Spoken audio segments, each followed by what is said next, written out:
Okay guys, mao na gyud ni. Magsugod na tagpaaso ani para makakaon na ta.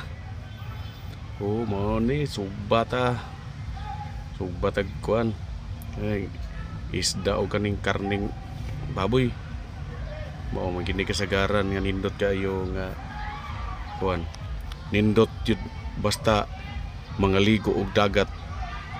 Aw, kuan day. Kani sa ini swimming pool pero dagat yapon tubig ni. Naa mi karon sa Banyan Spring sa Tabogon, Cebu.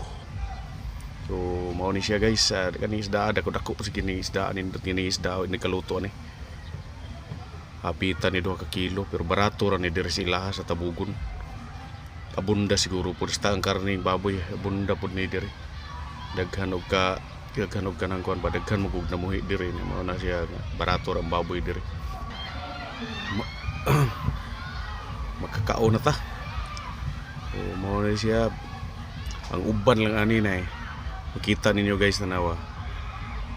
Medyo karon ta taod kay nagsigig tabi ang nagsugba. Magkakita gyud mo resultaan ni ron. Oh, mura na gan tanawa ang uban o mura na o tambal sa pas mo bitaw pertining ituma. O mao ni siya nasa ni tapad na mo nindot ng ila kay gibutangan og puwil pero kami mo urig ni wala in gasto uling ra. So mao na ana luto na paspas ni luto gidabdaban kining maayo ni Boss John. So mao ni si Boss John ang giingon ninyo import ni namo gikan ni Hunasan gikan ni siya og Davao di ay.